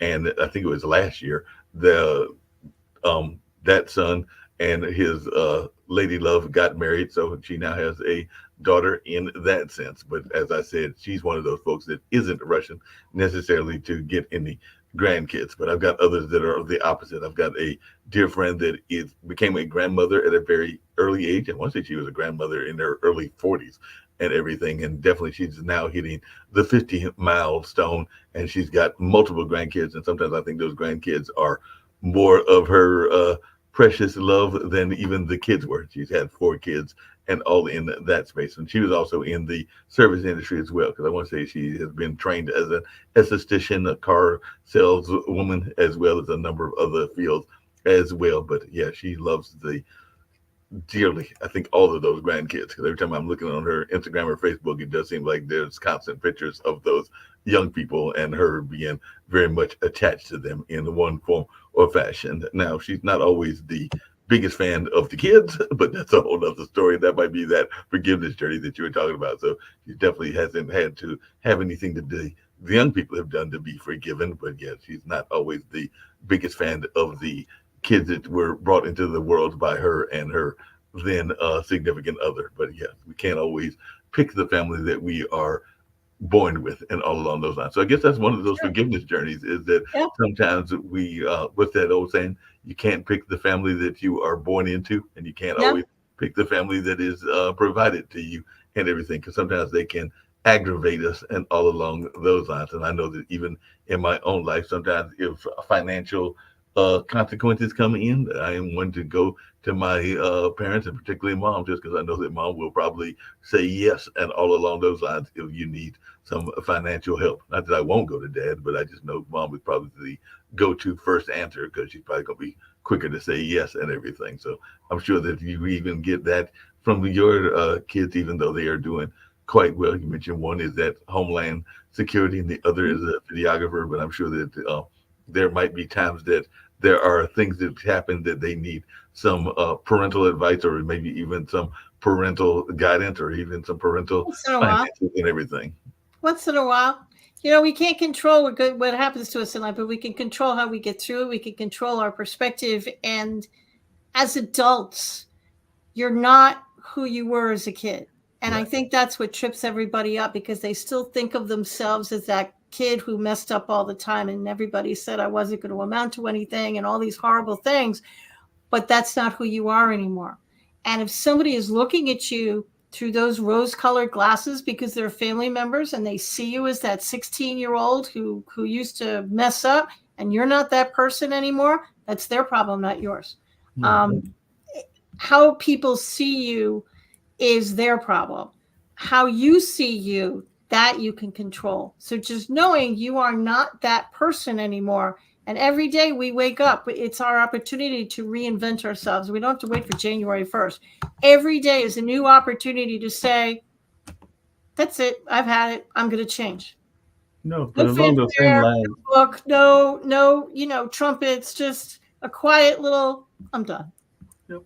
But along those same lines, there because but when the pandemic first started, I actually need to reach back out to IPC, who is a well-known graphic artist in the sense of like cartoons and other kind of animation, and also a haiku champion, and is very active on Clubhouse and even some other platforms. I think he's on Instagram and a number of other things. But during the pandemic, he started a kind of like a cartoon oriented audio troupe that I was a part of called the Funky Eye Puppets. And one of the things that he talked about was how we sometimes lose that childlike wonder and don't We necessarily do. want to tap into that childlike wonder as well. So that is, I hear what you're saying about definitely being responsible adults, but sometimes I think that we also, on the flip side of that, don't do a good enough job of allowing some of that childlike wonder and some of that childlike joy to stay into our life as well. But I just wanted your take on that because that's something that I enjoy doing and might even get back involved in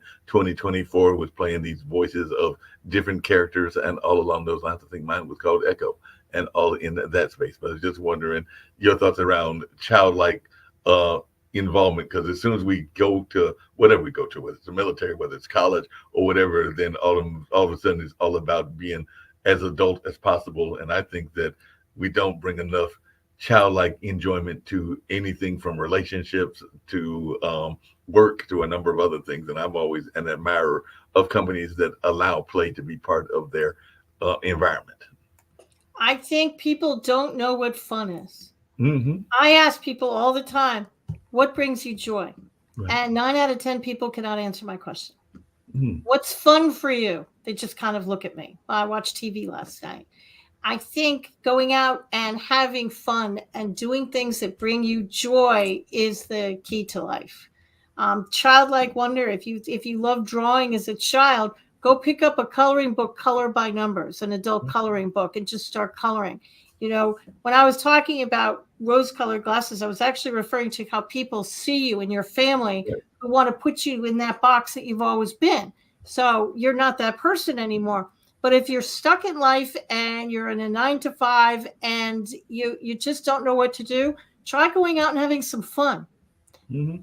No, and I'm not talking about going to a movie or watching or binge watching a series on Netflix. I'm saying fun. Go roller skate. Right. Okay, if you're 62, you won't roller skate because I'm scared I'll break my neck. But, go out and do something fun. Go ride a horse. Go ride a bike. Do something. Go play hopscotch. Something. Mm-hmm. Go have some fun. Laugh. Laugh with your friends. Crack jokes. That's the key to life. I mean, Ron and I used to go into chemotherapy, and we used to be, the younger viewers won't know who this is, but we used to be George and Gracie, who are a little comedy team. Right. And we used to just go in and make people laugh. Why? Because it's more fun than crying.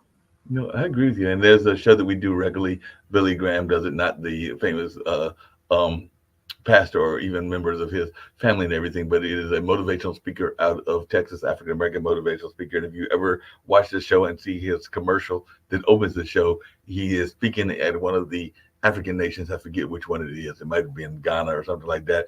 And one of the things that he brings up is, well, a couple things. He brings up the notion of he doesn't want to take all of these great ideas with him to the graveyard. And I definitely understand that and agree with him on that and along those lines. But the other thing that he says is that how can that we are told to break out of the box, but how can we break out of the box when there is really no box to break out of, and all along those lines. So that is one of his lines, is that there is no makes box. A lot of sense. Everybody, you can't put me in a box because there is no box. That's exactly what he says, is you can't put me in a box. I read a meme on Facebook just yesterday, said, if you're one of those people who think the glass is half full, mm-hmm. go buy a smaller glass and pour the water into that glass. There you go. Now the glass is full. I thought it was an interesting perspective. That's a very interesting perspective, because if the glass is half full, go get a smaller glass and then it'll be a full glass and everything. There you go. It's a matter of perspective. Think outside the box. Okay, well, I don't have a box, so there's no box for me to think outside of, because I don't fit into anybody's box. Right. No, you definitely don't. Never did. And all along those, what advice would you give to folks, and we'll get ready to wind down shortly, that are thinking about writing a book? Because like you mentioned earlier, you have written about 12 of them and all along those lines. But what advice would you give for folks that are thinking about going into the notion of being an author and all along those lines? Because I've always been told that everybody has a book in them. Now, whether every book needs to be written, that's a whole nother question, and that's a whole nother story. But I have been told that everybody has a book within them and everything. But what advice would you give to folks that are thinking about writing a book? Just start writing. One of the mistakes that people make when they think about writing a book is they think, okay, I have to come up with the title. Then I have to write the chapter 1, chapter 2, chapter 3. And that's actually not true. I really did write one of my books in chemotherapy on my phone. And what I did is, when I thought of something, I'd write it down. So I didn't know if that was chapter 1. I didn't know if it was chapter 10. So just get on your computer and just start writing. Mm-hmm.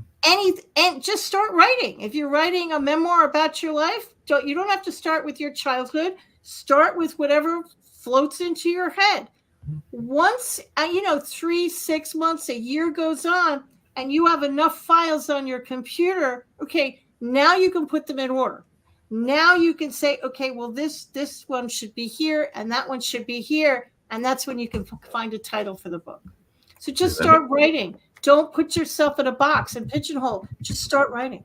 Yeah, that makes a lot of sense. Would it be something similar to just go ahead and do it? Because one of the things I know a lot of people are interested in is something else that we've talked about here on this show and everything that you have been part of with is entrepreneurship. And I know that everybody thinks that they've got the next great business idea. Now, I do get frustrated when I see people that have these great ideas and don't necessarily follow some of the basic principles that you need to have, which is like a business plan and some of the other stuff. But hey, I've also seen some businesses that were successful that were, as you just put it, out of the box, and they might not have had the business plan or even the total staff until actually the business was up and running and everything. Because literally, I don't think I mentioned this to you, but I did mention at the beginning that my parents started a radio station, and they started it when I was the year of the independence. So 1976 is when the station came on the air, and it was on till roughly 87 or 88, so about 11 or 12 years.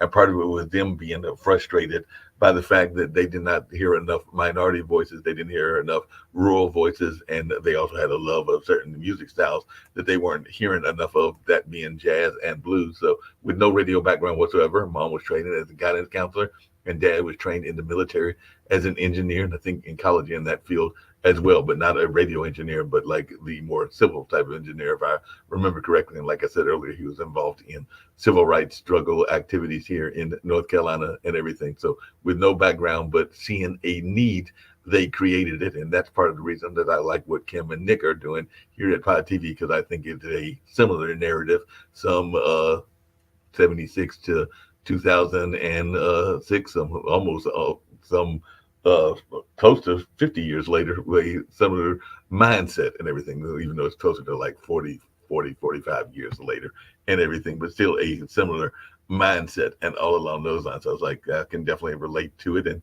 want to get involved, because it sounds like what the parents, who fortunately are still living, were doing when they created that station in 76. So definitely one thing I think you have to do is have a vision. But what advice would you give to entrepreneurs? Don't quit your day job until you can support yourself. Right. Everybody say, well, how much will it cost to start a business or a concierge business? Well, add up your bills, phone bill, every bill, multiply that by 6. My husband will tell you to multiply it by 9. And that's the amount of money that you need to start the business basic, because that's the amount of money you need so you don't starve to death. Mm-hmm. That's your monthly nut. That's what you need every month to survive. And if it means that you have to work part-time while you're getting the business, or you do the business at night and on weekends, you'll be the busiest person on the planet, but you're not going to starve to death, and you'll have a roof over your head. So I tell everybody to don't quit your day job. It might be $1 million business, 100%, but I don't want you to end up in a refrigerator box on the street either. I need you to do it right. You need insurance. You need a business plan.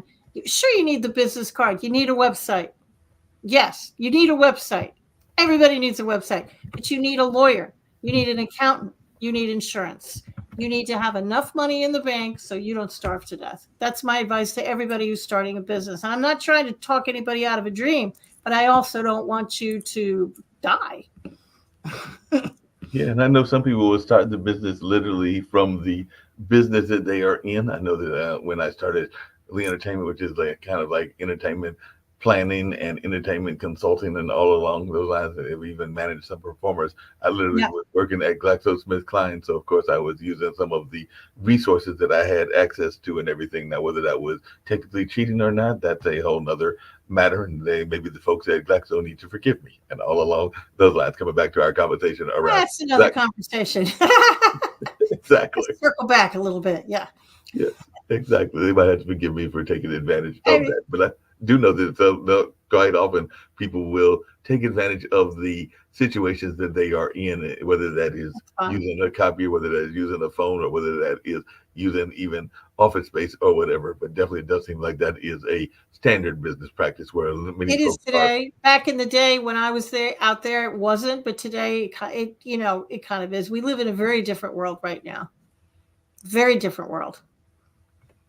What's some of the things that you have seen change in your 62 years that have surprised you? Because I know on one of our shows that we oftentimes talk about AI and its impact.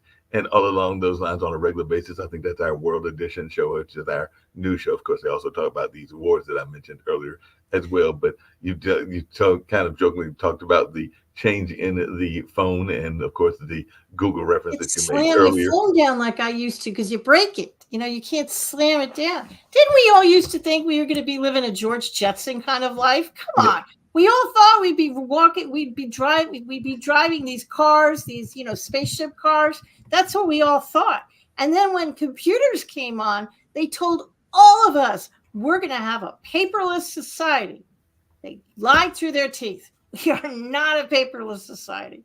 So I think that's the biggest change is, technology. But as much as technology has changed, our society is kind of the same way it was as it was in the 50s, 60s, and 70s. We're teaching the same things in school. It doesn't seem to me, with all due respect to everybody out there, it just doesn't look to me like we've progressed terribly far in that department.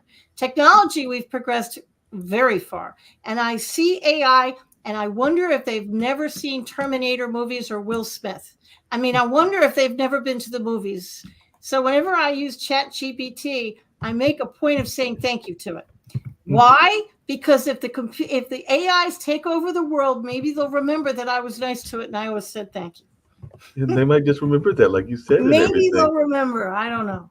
Yeah, hopefully they'll remember that because as you were just saying that, I was thinking about a couple of things. One, the network founders, part of the reason that they founded the network, as I alluded to earlier, was that they felt that there were things that should be taught in the school that weren't taught in the school. Because I know Nick Valveda talks about fiscal literacy and fiscal responsibility, and he wishes that would be taught in the school system. And he can't find any school system where it is really taught, or even entrepreneurship skills. Yeah. As well. So I think that both him and Kim would agree with what you're saying, that we need to do a better job in our teaching and everything. And at the same time, I know that I want to say here in North Carolina, that there are school systems that are concerned about the use of technology. And I think that there's even some schools that are putting limitations on when the students can bring the cell phones into the campus. I agree with that, actually. And their students are using ChatGPT to write their papers, which is wrong. So that's something that they're going to have to figure out, so kids can't do that.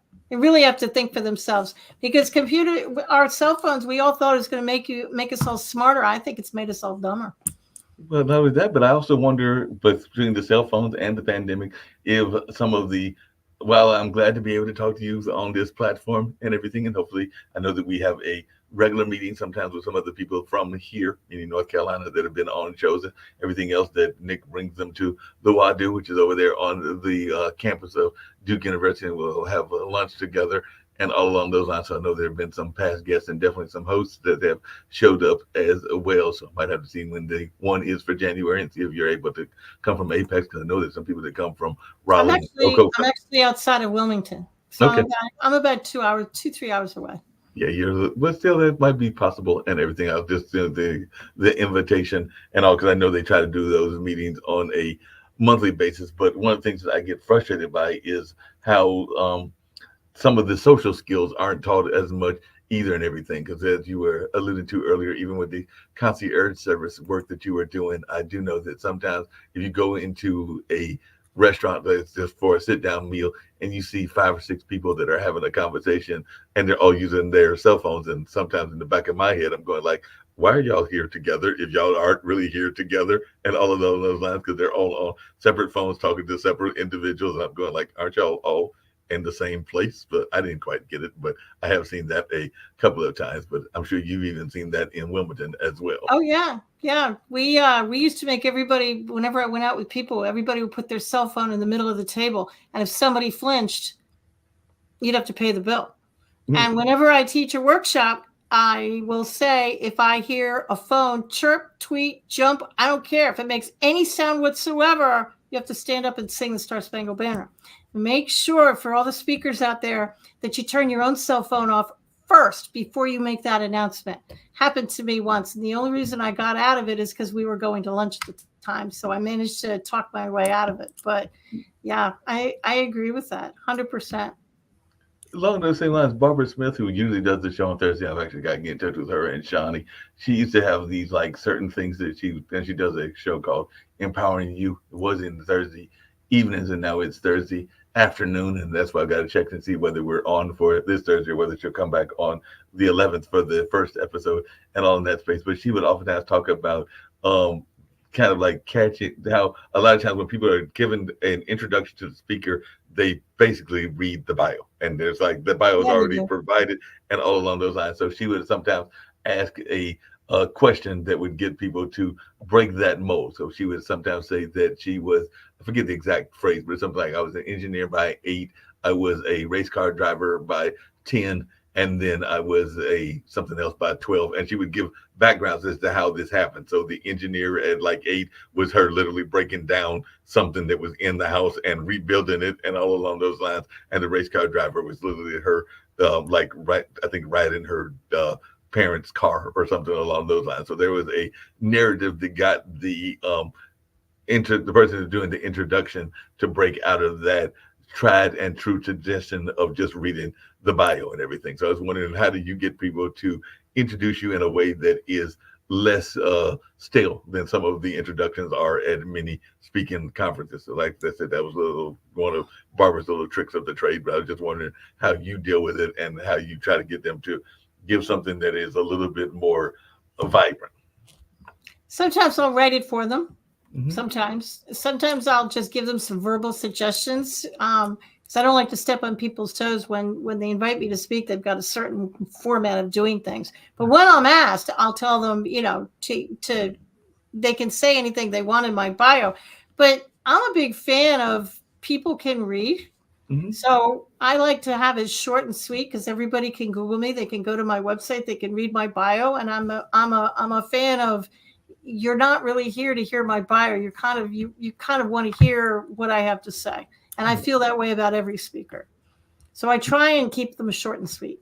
No, that makes a lot of sense. Just keep them short and sweet and all along those lines. As I said, getting to wrap it up, because I'm actually getting to get out of this building, get back to my apartment and house and all along those lines. But one of the things I get every guest to do is, if you can tell folks that have been listening to this conversation either now, and I have seen a few people that have popped in at least on the little eyeball, as well as other ways that I'm able to know and everything. And also I will air these interviews several times during the course of the week and the month, even after they are aired. So any words of positivity and hope, because as you've learned, that's part of what I am all about, is spreading positivity and hope to the globe in whatever ways I can. So any message of positivity and hope that you would like to share with our global audience, as well as ways that you can be reached and contacted, and any messages that you haven't got out, because I think we've covered quite a bit of what I know you're about, including entrepreneurship, business, and the concierge, and being a breast cancer survivor. But anything that you would like to share that we might not have tapped into,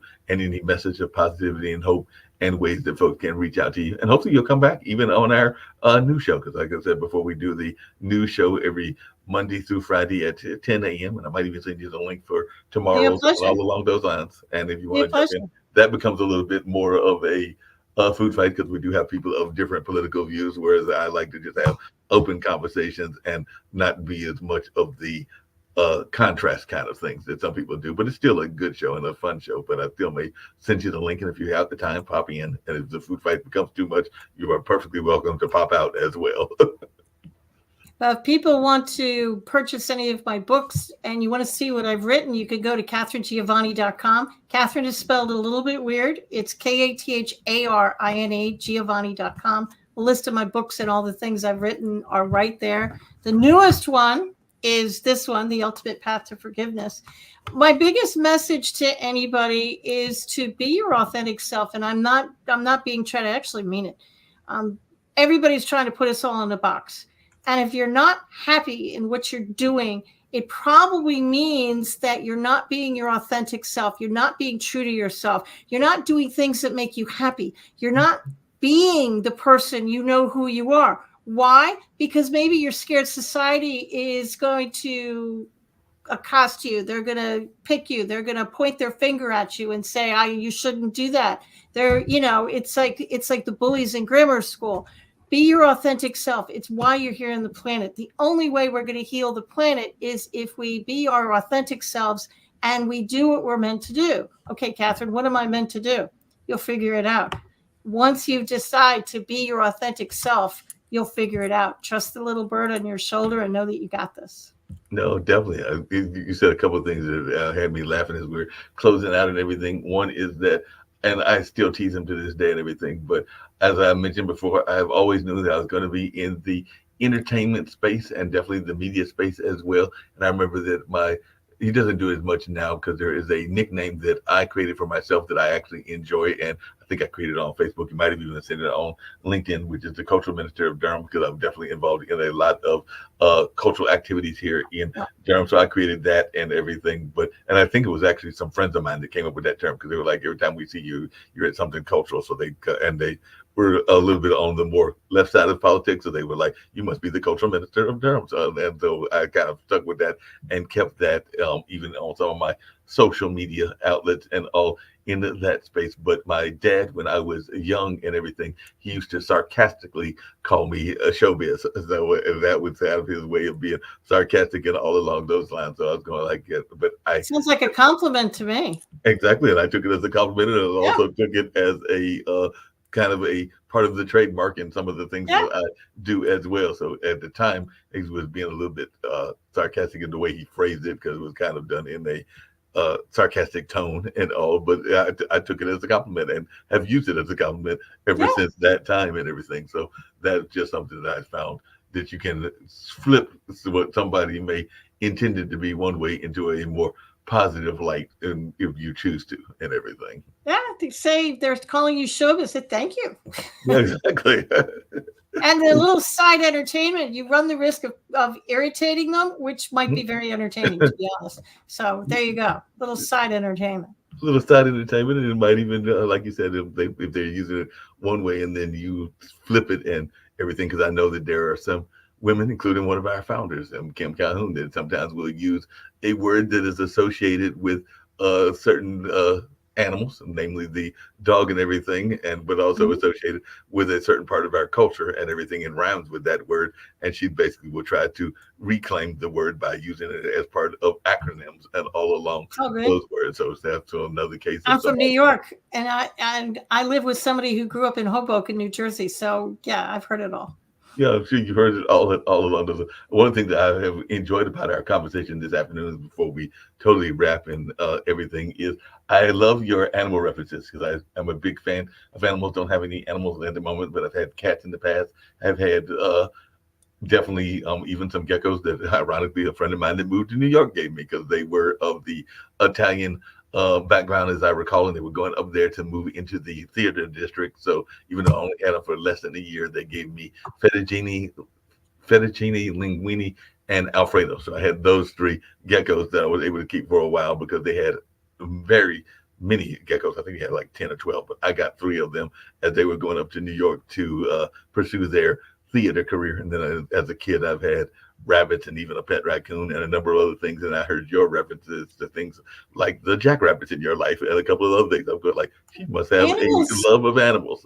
Animals are smarter than us. They blindly trust their intuition. Humans are stupid because we don't blindly trust our intuition. We talk back to it and say, you're out of your mind. I'm not going to do that. But animals, they blindly trust it. They're 100% smarter than we are.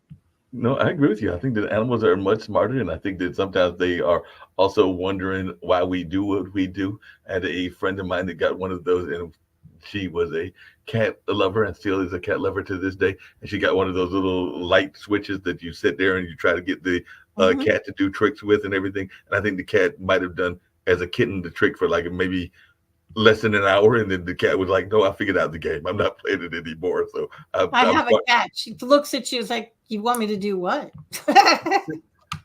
You want me to play that game? I know that game. I'm not doing that.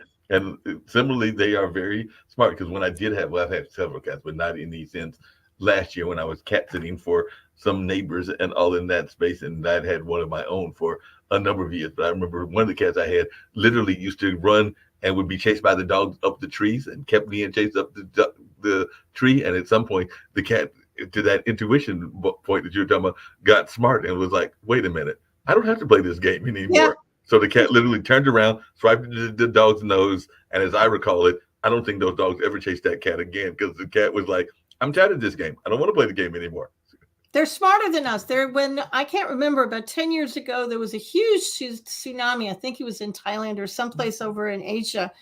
And there's a story goes that, and this is true, you can Google it. I just don't remember when it was. The elephants, they were trusting their intuition and they were grabbing their keepers and trying to drag them to higher ground. And the keepers were humans and say, what are you doing? It's a beautiful day. Why do you want us to go up there? The elephants saved everybody because they knew the tsunami was going. How? They trusted their intuition. Their brains didn't talk them out of it.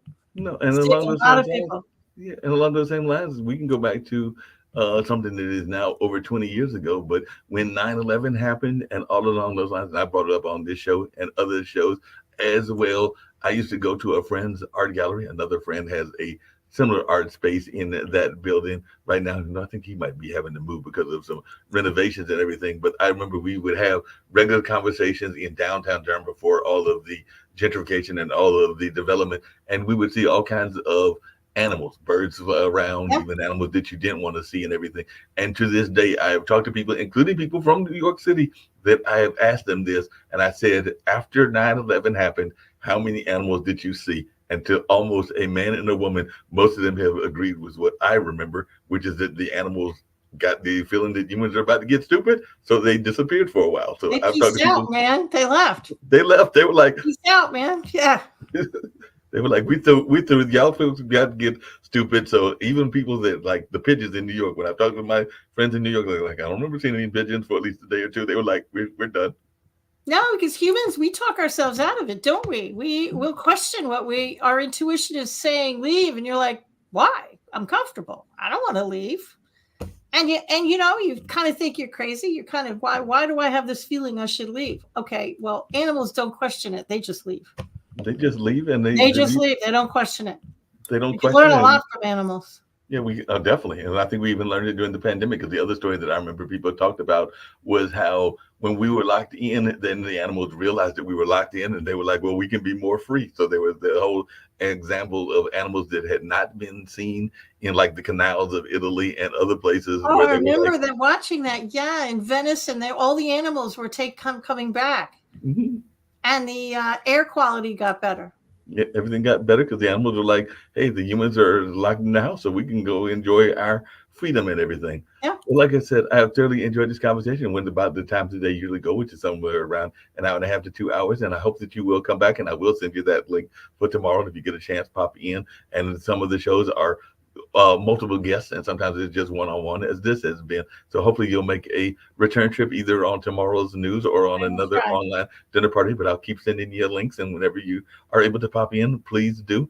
And one of the things we've been doing is we've been adding, because we have a bookstore, a bookstore that is the books of folks, because I'm considered an Amazon influencer for whatever reason, because I don't even know how I got that title, but since Amazon gave me the title, I'm not going to argue. So Pod TV has attached my bookstore to their network and everything. So I have like the idea list. So I'll be adding yours as well. So hopefully, who knows, we might even get some purchases of your books from some of our listeners that have heard this conversation. So I'll be adding those this evening as soon as I get to the house and everything. Don't know that I'll add all 12, but I'll add at least the current one and maybe 3 or 4 other ones that look interesting, including some of the concierge ones as well. And who knows, I might even get bored and add all 12.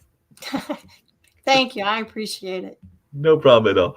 Catherine, you have been a great joy to talk to, and all along those lines. So I have thoroughly enjoyed this conversation. Hopefully I didn't drive you too crazy with some of my inane questions and all along those lines, but I was having fun, and I hope you were enjoying as well. And I'm going to end with a couple of Friends commercials, including one that honors the folks that are, and this was from, I think, a few years ago, but honor those in the teaching profession that aren't honored enough. The janitors and the guidance counselors and stuff, as folks in somewhere in the Midwest. I can't remember. I think it might be in Oklahoma that this gentleman created this award show. And actually, Barbara won one of the awards last year and everything. So they are honoring people that are both the teachers as well as those that are the support staff with the teachers, like guidance counselors and janitors and others as well. So I'll be ending that, as well as another friend's company that deals with financial services. We're talking about the importance of finances and all in that space. So that's how we'll get on out of here. But I definitely look forward to seeing you in the near future.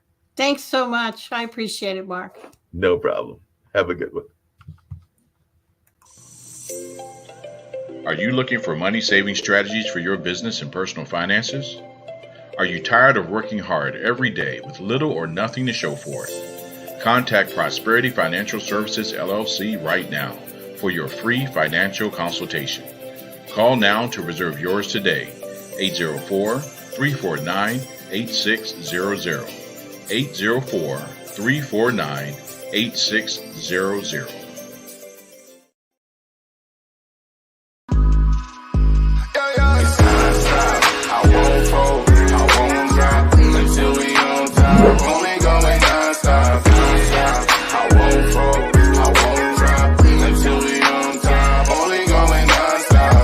Thank everyone for coming to the 2020 TAF Awards. This was a show like no other, people. This is the Grammys for dignitaries, educators, and support staff around the state of Oklahoma and worldwide. We cannot do this without the support of the people. So we thank you. I thank you for being such a dedicated supporter to this movement for the Teachers Appreciation Foundation. I thank you.